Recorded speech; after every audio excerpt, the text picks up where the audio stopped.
ये कहानी एक खामोश गांव महरानपुर की है जो घने जंगलात से घरा हुआ था।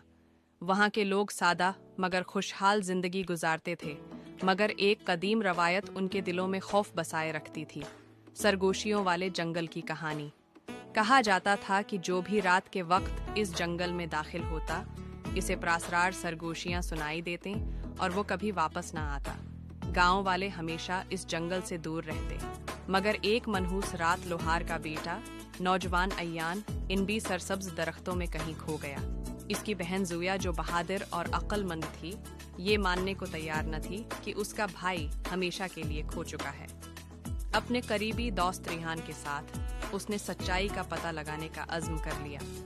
जैसे ही वो जंगल की गहराई में पहुंचे, उन्हें एक कदीम वीरान मंदिर नजर आया जिसकी दीवारों पर प्रासरार निशानात चमक रहे थे। सरगोशियां अब और भी वाज़ेह हो गई थीं। ये उन बेकसूर रूहों की आवाज़ें थीं जो एक कदीम लांत की वजह से वहां कैद थीं। करीब ही एक बुजुर्ग दरवीश ने उन्हें हकीकत बताई। कई सदियों पहले एक बद्दी का जादवगर इंतकाम की आग में जलते हुए इस जंगल पर एक खौफनाक लांत डाल गया था, जिसकी वजह से मासूम रूहें हमेशा के लिए कैद हो गई थीं। इस लांत को खत्म करने के लिए एक मुकद्दस निशानी को जंगल के मरकज में छपे एक खफिया मकाम पर तलाश करके वापस मंदिर में रखना था।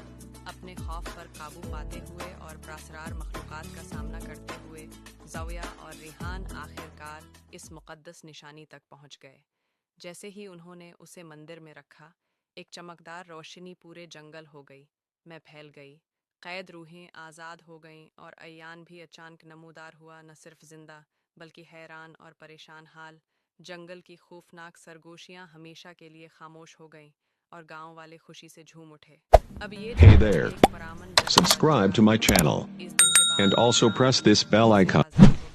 और ज़ुया की बहादुरी की कहानी नस्लों तक सुनाई जाती रही।